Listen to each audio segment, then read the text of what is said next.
Hello, everyone. Welcome to the Modern Day Mystic Show. Our mission here is to help you turn whatever you desire into real-life manifestations by sharing our revolutionary technology to make that happen for you. We bring you such cutting-edge information through our resident wizard, Peter Schenk, and also through such magical guests each week that is really making a difference to improve our lives on a variety of levels. I am your co-host Donna, along with the founder of this program, Peter Schenk. Peter, how are you? Peter has checked out. The talking eye has taken over. At least you're not on mute. I'm fabulous. How are you? I'm doing pretty good. A little energized again, obviously. A lot of stuff going on. A lot of stuff. So before we introduce Adam, there's a couple things I want to talk about, and I have a list here which I've cut down quite a bit. So a lot of you were not able to participate in the Source 5 trial that we had earlier this week, because it was kind of a surprise. That was the first large-scale beta outside my inner circle that I've ever done. And we had over, I set a 24-hour limit or 500 downloads. Well, we hit 500 downloads in, I think, 12 hours, and I shut it down at close to 700 downloads. And just to kind of give you a taste of what's coming, and this is 5th generation technology. It's been around about 7 years. And because of your outcry and a lot of the feedback I got, I decided to release another one. And I want to just be clear on this, okay, folks? This is these types of betas are meant to be short in duration to test the response from all of you. So the next beta will be highly polished, way beyond what you're used to. I've taken the people that decided to give me feedback, whether they found the bug or not, will still get the 25% off the product when it comes out, because I took all of your ideas collectively and we applied those to the current iteration. This is going to be a beta 3 release. It'll be very, very close to the finished product. And again, if you're not on our email list, please get on it. I will send out an email when the beta is ready to go. That could be tomorrow or it could be a week from now. It's when I feel it's ready, I'm just going to do it, and we'll post it to all the social media. So for clarity, once I release that email, there's a 24-hour window that you will have to download it, install it, and play with it. If we reach 500 downloads, it shuts down. If we reach a 24-hour period, the download shuts down. The software will work for 3 days and then shut down. Now, what we've put in place to, kind of help all of you, if you find a bug in the software and you tell me about it, I'll give you 25% off. If you do a video testimonial with a valid experience that you had that's truthful, I'll give you another 25% off, and those coupons, those incentive codes will be stackable when we get it. The Source 5 is by far the most anticipated launch we've ever done, and right now the current trajectory is the end of October. We'll have it ready to go somewhere around there, and there's going to be a pretty massive awareness campaign around it, and we'll get that out. On the harmonic field amplifier front, we have new stock coming in the end of next week, so the back orders that have happened will be filled hopefully next Saturday, and they will be on their way. We have the harmonic field amplifier plus the HFA plus for home and office. That is a go. I should have samples by the end of next week. I'll do a couple MDM minutes around them to kind of show you what's coming. It's beautiful, absolutely beautiful. The HFA mini is now a go. I'll have samples the first week of November. So all 3 of these products will be in stock for the holidays, and we may have a couple killer deals around those for you. With that said, again, we released another bomb this week. A couple days ago, I was in the shower where I get all my brilliant ideas, and I felt very, very inspired to give back to all of you. And to do that, we are creating what we call a 30-day challenge to help bring your body, mind, and spirit. And also a fourth one, an energetic phase, which is going to be my baby. And we're going to call it something like the 4 phases to perfection. It's absolutely free to view. And we're going to have some really amazing gifts at the end, some prizes. It'll be 30 days. We're going to have a whole host of experts in the body, getting you into shape, in the mind, sharpening your mind, maybe energetically through puzzles. And the spirit, we're going to have probably 1 or 2 yoga masters in on this. And the energetic phase, which is going to be my baby. I'll be teaching you things and showing you things like you've never seen before. And the whole idea is to just create a massive amount, an awakening, if you will, that these 3 or 4 plateaus have to be in alignment. You know, if you're working at it, if you're working at getting your body into shape, then it will be in a temporary alignment with the other 3 or 4. And when the 3 or 4 are in alignment, that's hardcore, and you can really do beautiful things in the world. And, you know, it's just a way of us giving back and helping people's lives. You know, just when these 3 or 4 are in alignment, amazing things happen. So this week I'll be getting an email out, which will have the framework of what we want to do in place. There'll be a few spots open for people that feel inspired on a level that they want to work with me and a team of people making this happen. Now, the school of thought was, I want to get this out by November. I want to do this right, and I don't half-ass anything I create or anything I'm a part of. And I'm very, very into details. So it looks like this is going to take a little bit more time than I wanted to. And since we have the holidays in the States coming up, it really doesn't make sense to push this through Thanksgiving and Christmas. So this might be a New Year's gift from everybody to all of you. And we might kick this off very, very early. Just remember, folks, you know, Donna, myself, David, and other people, we are flat out. We are busy. We have a lot of new products coming before the end of the year. We have a lot of stuff going on. And I want to make sure that I have the time to dedicate the right time. So when this 30-day challenge comes out, it's going to be unlike anything you've ever seen. And we want to get the word out to as many people as we can to get them signed up and to help, you know, better their lives for free. So yeah, that's it. Donna, tell us about our guest, please. You're on mute. I know. I was like, I couldn't get to mute quick enough. Okay. Yeah. All righty. So as you guys can see, we've got Adam Abraham with us tonight. And Adam has been on the gilded edge of human thought for almost 40 years. His experience as a student of obscure knowledge began with the channeling books of Jane Roberts, The Law of One, the works of Blavatsky, Besant, Ledbetter, Spaulding, Neale Donald Walsch, and many more, both Eastern and Western modern quantum physics.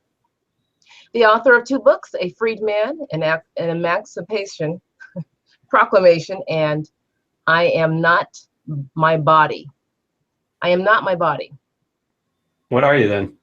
I think I said his title wrong. I am my body, not. Adam has served as editor and publisher of Transcendental Magnesium Therapy by Mark Sarkis and produced a documentary, Understanding MMS, Conversations with Jim Hubble, and the documentary Conversation of the Late Inventor, Paul Patrone, titled Promise. These projects evolved in part through the blog Thought for Food. And you can catch that at www.fayphilosopher.com. And of course, Adam will talk a little bit more about that. He's also actively involved in raising awareness of the great power and still largely untapped potential that is available in and through water. As a co-founder of the Presidential Water Company, which makes a large range of inline vortex generators that change water's fundamental chemistry, physics, and behavior. And as another aspect to his commitment to raising awareness, Adam has just launched a new site, planetware.com. We'll find out how it fits into his grand plan. Hey, Adam, how are you? Unmuted and just great. Hi, Adam. I'm just the Hello, hell. How are Peter. you? Hey. Hello, Donna. It's wonderful to be here. I just want to say something. In the pre-show, we were talking with Adam, and I was kind of distracted doing a few things to get ready.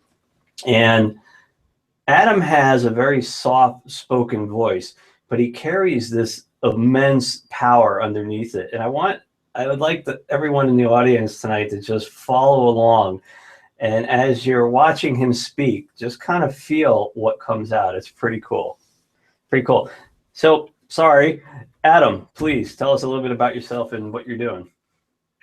Well, I'm spinning around on this ball just like the rest of us, and trying to see or get a sense of how to steer it. I think that might be a prior way of looking at it.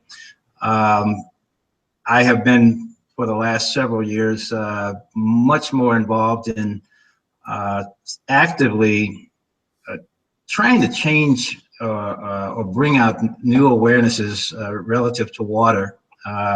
That's probably been the main thing.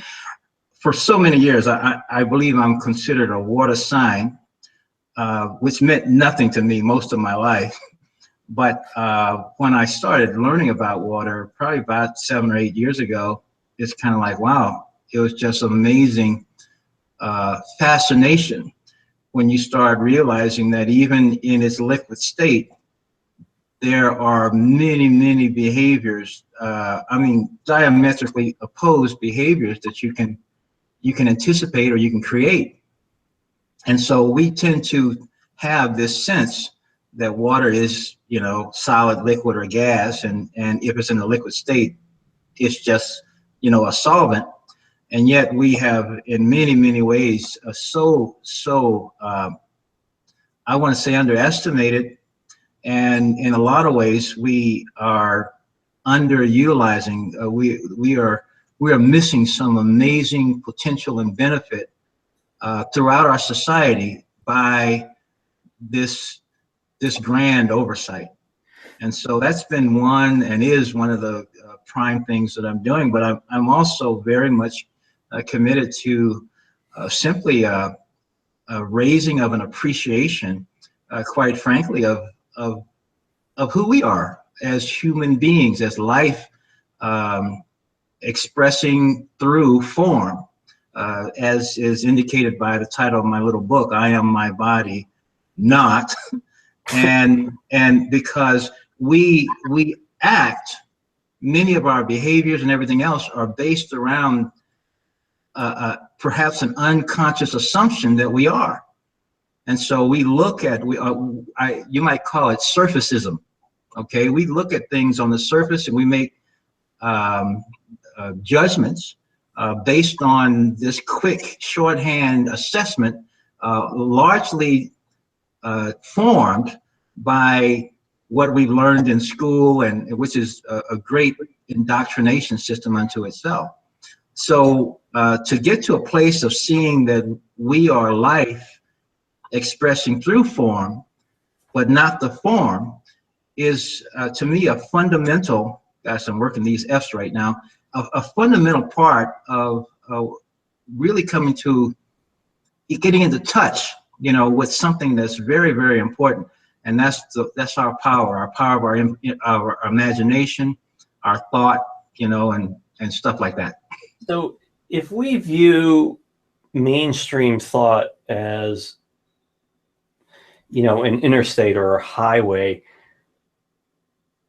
what are some of the factors that triggered your decision to go off-roading? That's basically what I'm doing. Well, some of it is some cues that I got, particularly in water. I started realizing that with some very simple changes that were made to water. As an example, I lived in Arizona for 12 some odd years, so I just recently become to this location in Nevada. But in the summer times there, I did some tests and just growing some seeds and checking, watering these plants, you know, with different types of water. Say, for example, I zapped one with a microwave oven, you know, just the energy, didn't get it hot. I used tap water, and then I vortex the water, and I use it in 3 different pots. And it was amazing the little clues that nature would give to me in terms of how things could be, and not just could be, how things would be if water is in this higher, more energetic state. And of course, it seems so simple, and it also seems almost unreal to think that these slight changes could create these types of results.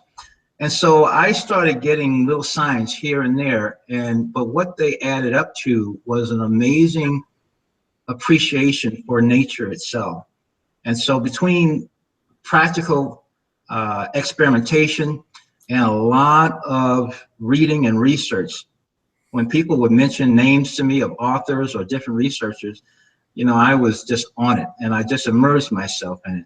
And so I think you could say my inner researcher showed up, but in the showing up, it showed me that a lot of things that I have been conditioned to think of as true, I mean, even to the point of not questioning anymore, were in fact, at best, partial truth, if not outright lies.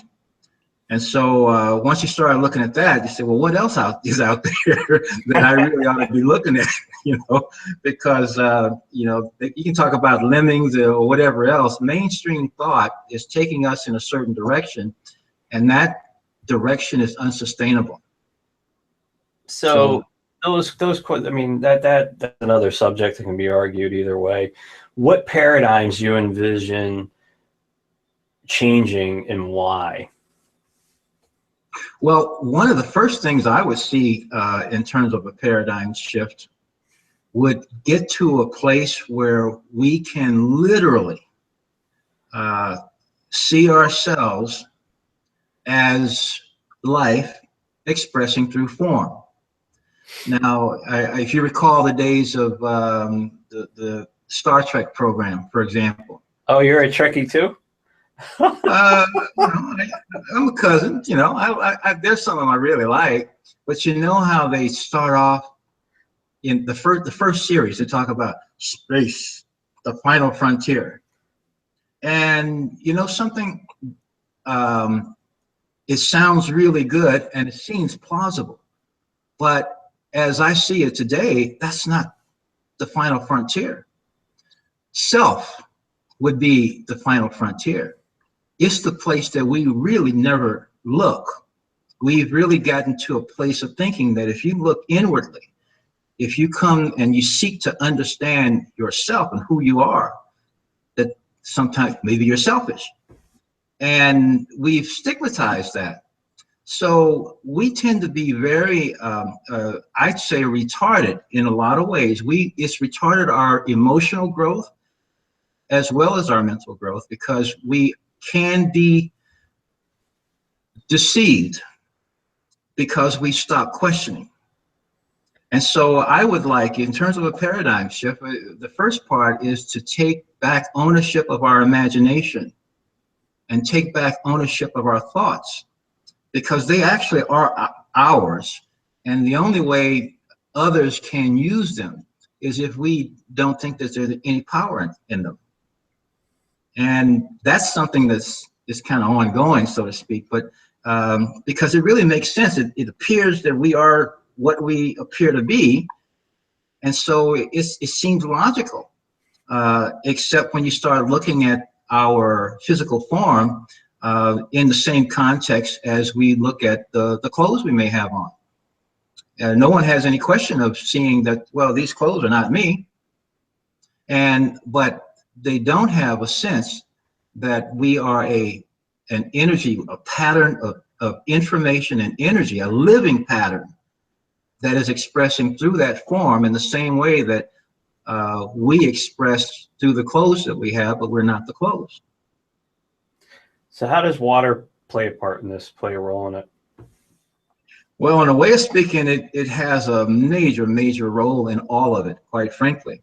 The state of the water is an information carrier.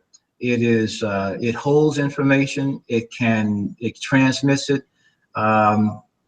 It's no mistake that any scientific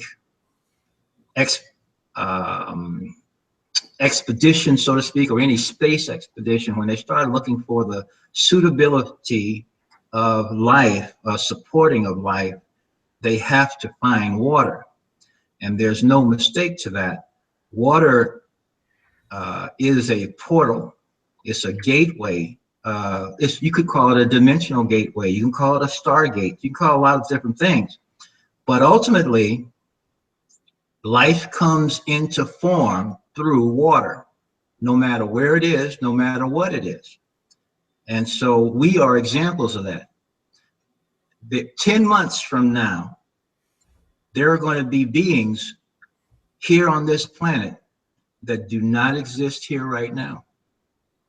And they're going to come through a portal, a gateway, called a womb, that is basically a reservoir of water in a certain state.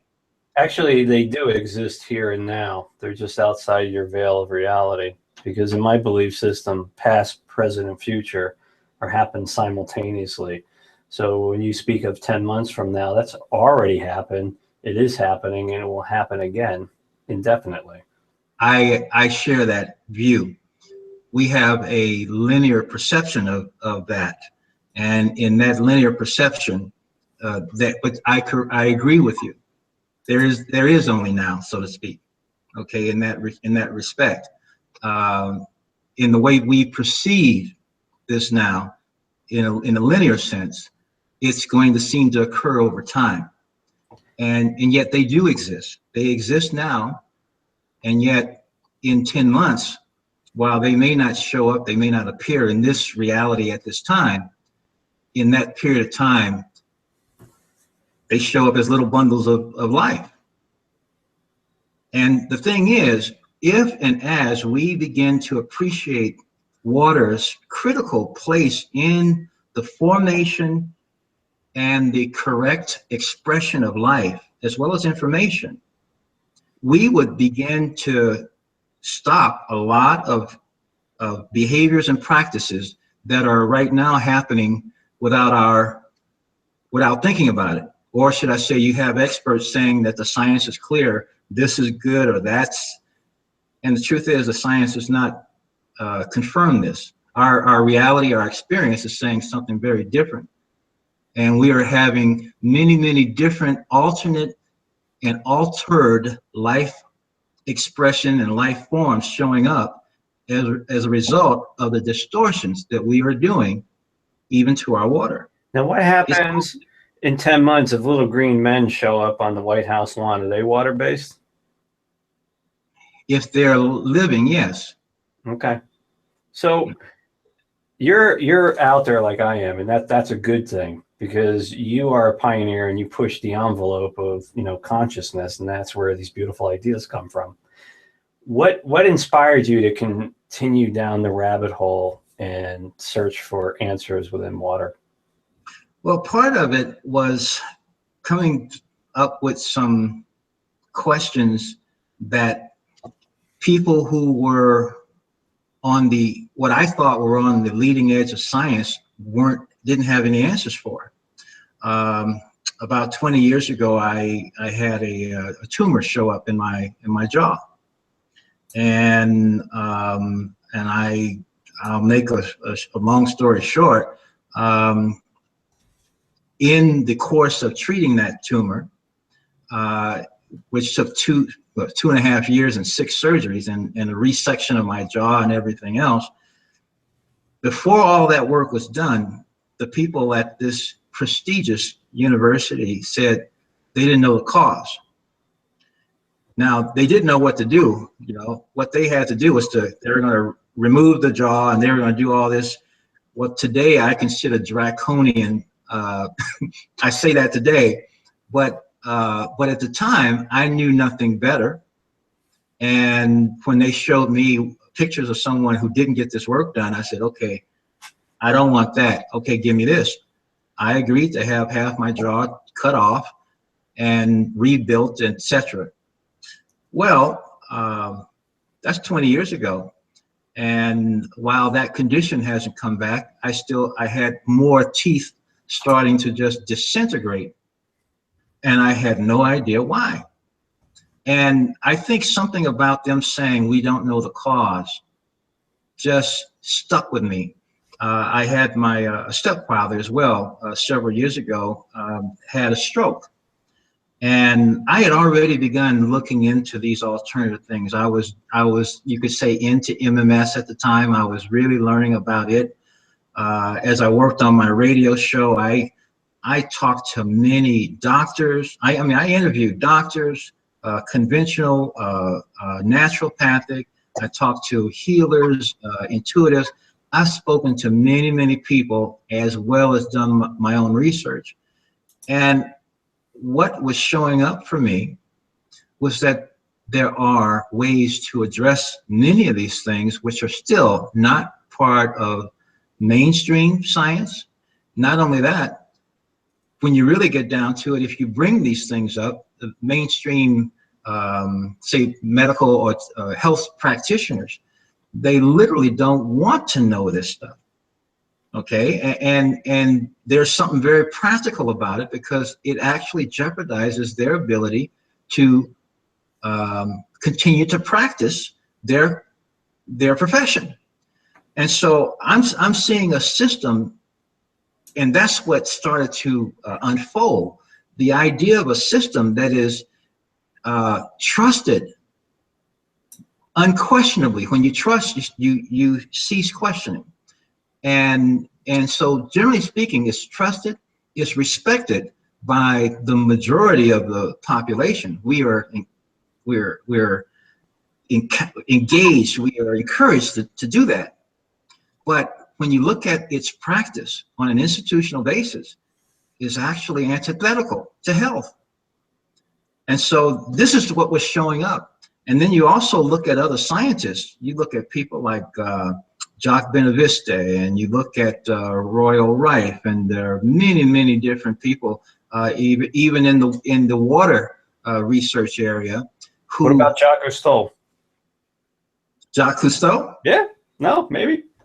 Aqualung, well, hey, you know. Calypso, you know. Captain Nemo. That's right.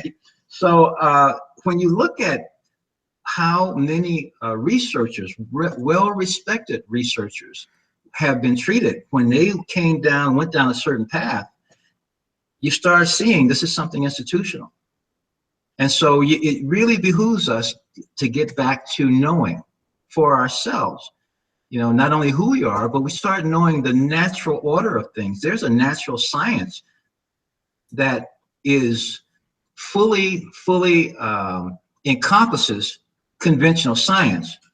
And yet when phenomena occurs that's outside of conventional science, conventional scientists oftentimes say this is impossible, and they try to dismiss it. And oftentimes they succeed in dismissing it. So it's really becoming incumbent upon individuals to exercise their own intelligence, to exercise their own common sense, actually to find it and realize that nature is actually our friend and not something for us to be trying to subdue. So how does vortexing, the importance of vortexing, fit into water treatment approach? Well, vortexing is actually fundamental to virtually all change. I mean, every change that happens in the course of life, even in the moving of our hands and everything else, vortexing is a fundamental part of it to make and allow that to occur. So nature is the most efficient transmuter of elements in all of existence. And vortexes work whether you're talking about something, an event that's a nanometer long, or if you're talking about the formation of a galaxy. Vortexing in the motion and the forces actually bring energy that was not, let's say, evident or active in the moment before that action occurred. It also has what you might call the destructive, the ability to take things apart. So it has the ability to bring order as well as to disintegrate, to integrate and disintegrate all in one sinuous action. And so it is most efficient. And where vortexing is applied with water, energy, measurable energy is detected, is created that was not there before. And being life, we are electric. And there's a certain level of electricity, of electrical energy that is actually beneficial and useful and necessary for our health. And oftentimes our water, when we get to consuming it, it's lacking that electrical component, a sufficiency of it, at least. I'm just, so I guess my question is, how is vortexing benefiting water? I'm still missing that point.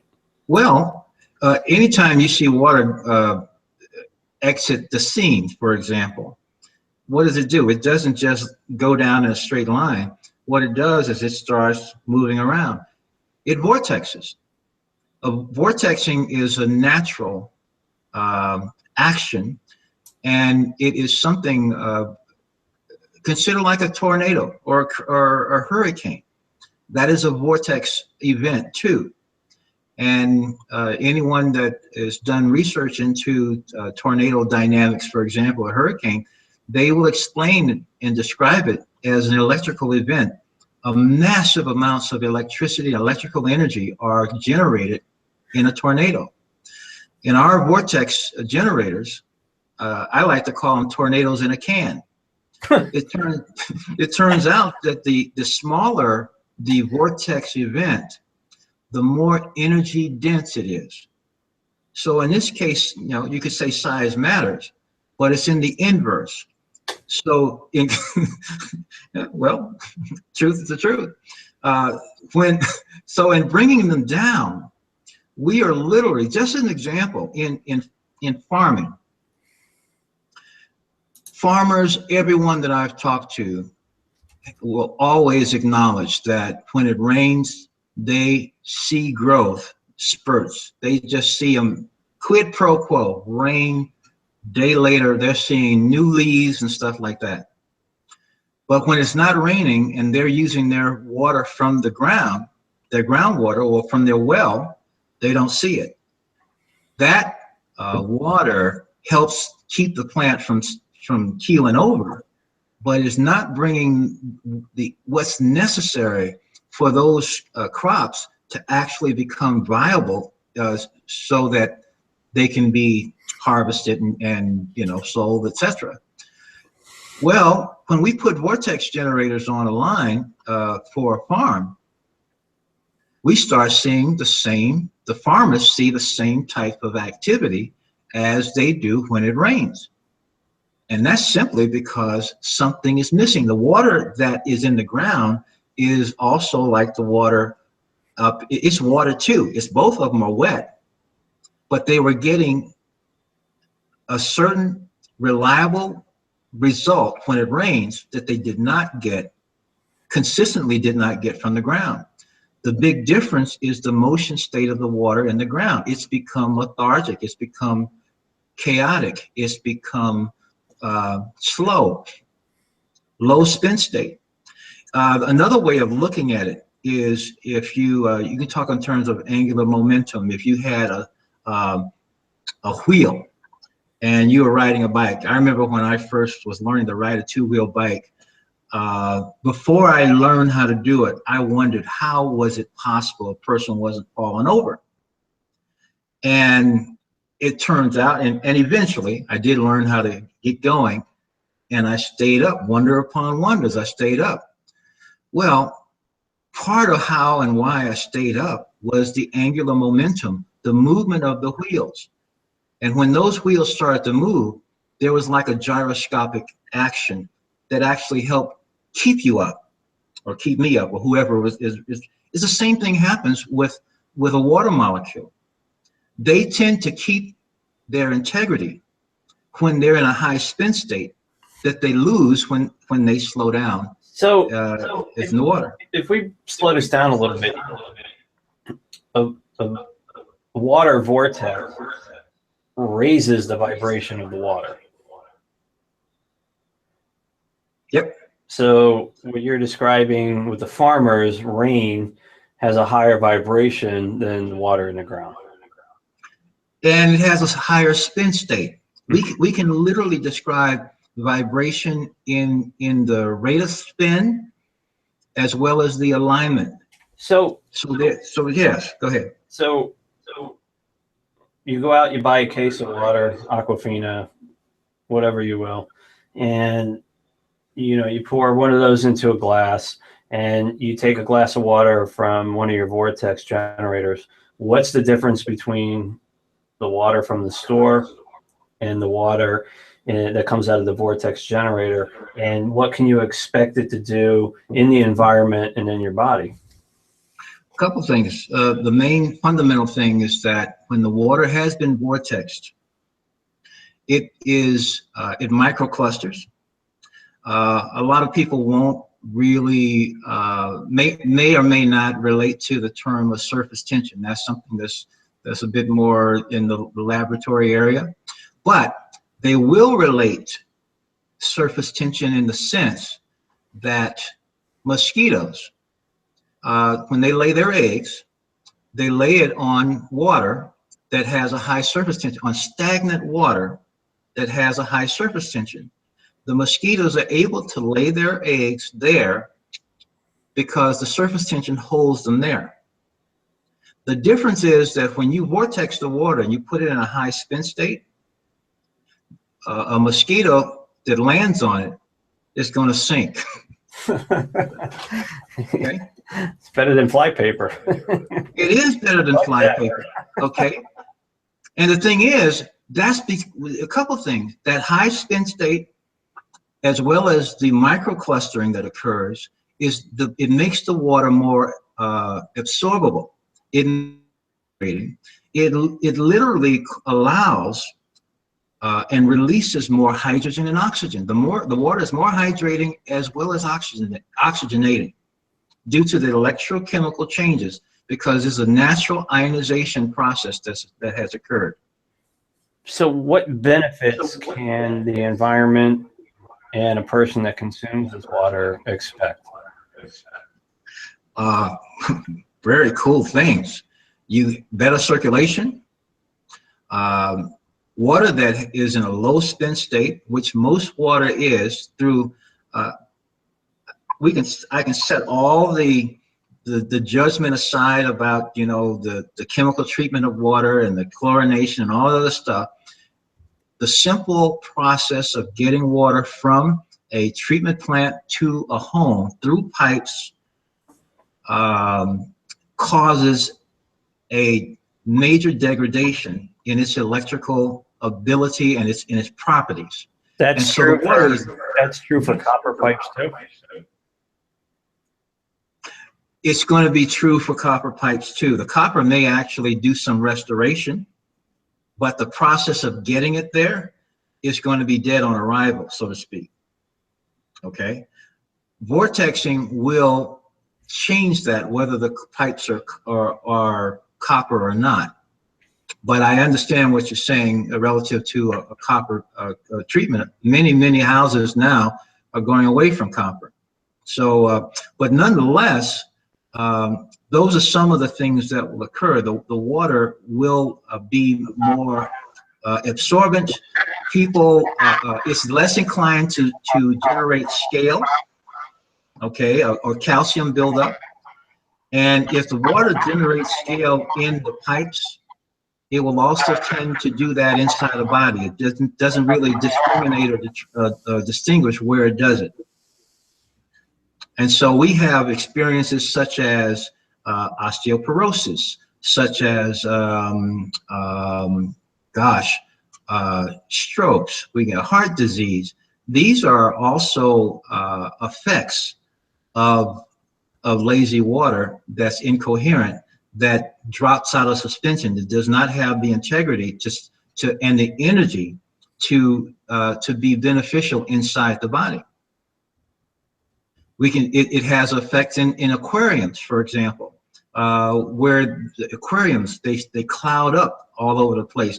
People who spend thousands and thousands of dollars for koi, for example, the koi will love water if it's vortex, because they operate under oxygen just like we do, even though they're in a water medium.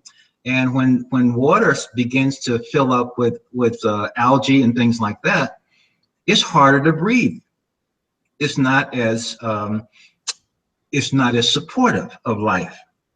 And now, take it on a larger scale, we've got algae blooms happening in places all over the country. Florida there was a state of emergency declared in the state of Florida in July for the algae blooms that were happening. The Utah Lake in the Salt Lake City area, they have algae all the time. These are consequences of oxygen deficient water, where the environment is actually very good and conducive to algae growth. But if the water were vortexed, it would not.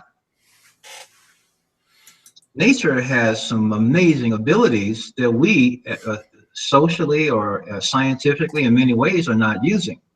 And for that matter, and for that reason, it just behooved me to step up and become part of at least talking about it. Gosh, bring up Flint, Michigan. All we got to do is say Flint, Michigan, and anyone already knows the issues related to water in that city. But what I would say right off the bat is that Flint's not the only problem. Chromium-6 is affecting 200 million people in the water. You know, we need to adopt ways to mitigate these issues, and nature has the power and the methods to do it. But they're not part of the orthodox ways of water treatment. So the areas that you described, is that nature creating this algae, or is that some type of man-made something that, you know, started that? The algae's growth and proliferation is the result of practices that have been institutionalized, typically farming practices, because potassium and NPK, nitrogen, potassium, and whatever that phosphorus, those are big components that are used to the point of putting the soils out of balance, and those elements then wash out, drain out into rivers and streams, and then they end up making it. These bacteria, this is life. That algae is life. So that life is only there because the environment has become ideal for it. Sure. Now, if we want to change it, we change the environment. So do we wait for nature to come in and take care of that, or is there like a grand plan for man-made water vortexing in these areas? Well, I'll say that if anything, I probably would I have a grand vision for the implementation of vortexing methods, because where we've seen it applied, it has always helped. It helps make the molecule more efficient. It helps, quite frankly, it helps lower the cost of farming. It helps increase productivity by by crops. It helps increase nutrient density. It even helps the crop be able to do all this using less water. It's a major increaser of efficiency, and it's done at the molecular level. Typical water treatment methods today are done at a bulk level. It's like, you know, we need to put this chemical in, or these salts in, or we want to filter this out. But what we're not changing the motion physics. And if we're doing anything, we are retarding it. We are increasing entropy. We are increasing chaos. Where in fact, in the vortex dynamics, we are actually increasing order. We are increasing energy. I mean, electrical energy, measurable. I have a installation up in Idaho. We put a voltmeter on this line coming out of a pond, and coming right out of the pond, there was 0.4 volts showing right through the, he had a metal pipe. Immediately at our vortex generator and afterwards, the voltage was 1.3 to 1.5 volts, a threefold increase. And what showed up, now this gentleman has had this system in for over a year and a half now. He's in his second season now. He has seen, like his alfalfa, everyone around him is, I was up there a couple of weeks ago, everyone around him is in their fourth cutting of alfalfa. He's in his fifth. I mean, just in if this device gave him just one extra cutting a year, it's the cutting, that one extra cutting is likely paid for it, but they don't need any maintenance. Okay, we're talking increases in efficiency. His milk production, this is a dairy, organic dairy, his milk production was up 6 to 7% over the past year. These were results that may have been hoped for, but maybe not necessarily expected, but they happened. You know, so I have an interesting story, and I kind of want your feedback on it. A couple of years ago, I was doing a show, and a woman came on, and she had purchased an aquaware product at the time, and she lives in Brazil, and her name was Lourdes, I believe. And she had a pond, I guess, behind where she lives that was just had the algae on it. It was all scummy and polluted. She used the aquaware for the aquaware 3 technology at the time, and within a few days, the pond started to clear. So, you know, you're talking a science which is based in nature, but on a physical plane, and she's using a technology that utilizes intention and energy, but yet they both achieved the same results, or could achieve the same results, on a body of water. Mm-hmm. So I'm interested in your thoughts on intention, energy, and achieving, you know, the same type of things that you're talking about. Well, the thing is, and that's another part of that desire for us to expand our, I want to say, our sense and our vision of reality, as well as our connection and our involvement with it. Traditional science wants to define the efficacy of tests by the scientists not having any impact on it, so to speak. They want to take that person out of the picture, which is not possible. But that's the ethos, okay? Well, I have that argument every day. My left hand is all analytical from an engineering background, and the right's all metaphysical, and they're constantly going like this. That's why I'm going cross-eyed a little bit, I really think. Well, the cool thing is that, you know, that's the nice thing about yin and yang, the concept, because there is, for what you see, there is an unseen. There's also a science called biogeometry that's based around the same concepts. You know, we, in having this book saying, I am my body, not, what we do have is something that most of us do not see. I would call it today a cloud. You know, the body that we see is not us, but it is actually surrounded by a field, which I would liken to a cloud. It's an information field. It's an energy field. And so I'm certainly in support of the fact that by intent, by a knowing and a mindful practice, the power to, this is actually where all of this stuff begins. It begins on that level of intent. And there's great power in, there's a whole science that's referred to as radionics that we could probably get into that would freak a lot of people out.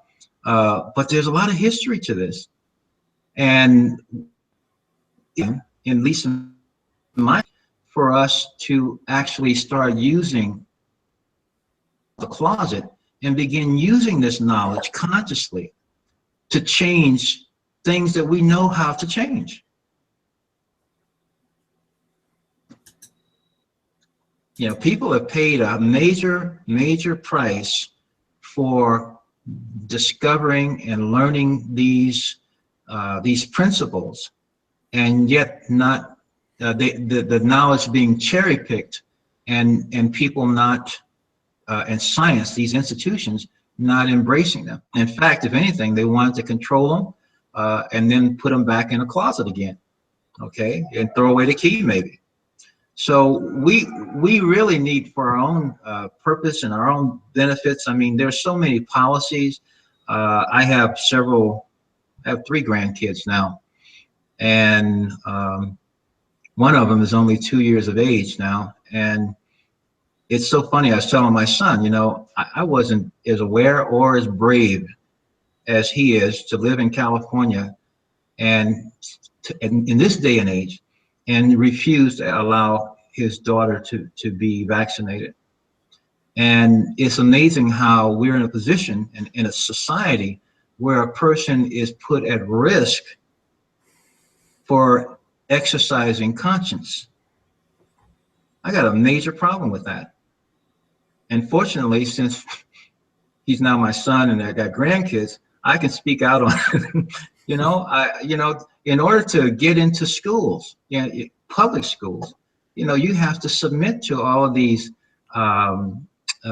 injections. You have to have all your shots as though you're a chattel property. And the truth of the matter is, those injections of various chemicals and stuff, they impair cognitive abilities. They literally dumb a person down. They impair their ability to process information. Why? Because they lower electrical activity, they create chaos, they jumble up information, and they are literally seeds of diseases to come. But because we have not questioned, we have not used our own intelligence, we sit there and let someone who has initials in front of or behind their names say, oh, this is okay, the science is good on this stuff. I'm sorry. No, it's not good enough. You know, so we can only be snookered if we don't sit back and figure stuff out on our own. And you know, they talk about what you don't use will atrophy. Well, if you don't use your mind, if you don't use your intelligence, that will atrophy too. Yeah. I have different viewpoints on that subject, but I think we could agree on a few of them. So, Adam, we are coming to the end of our hour together, and I would like you to let the listening audience know how they can get in touch with you. Well, you can certainly reach me at adam@presidentwater.com. And I'd love to answer any questions you might have. I'd love to begin some kind of dialogue on solutions to problems. We need to begin to talk about these things.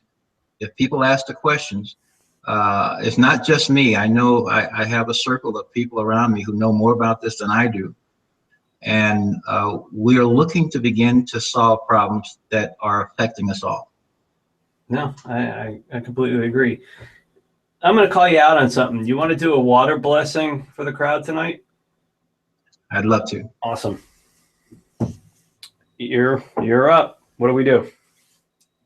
Oh, oh well. If we're going to bless the water, we're going to get calm, get in a centered space, and a joyful space, and see light emanating from us. If you have some water in front of you,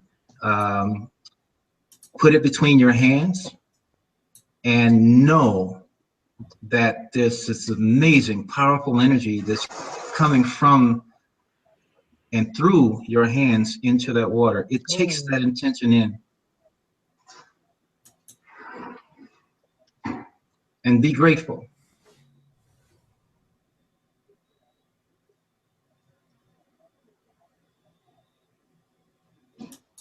And I thank you.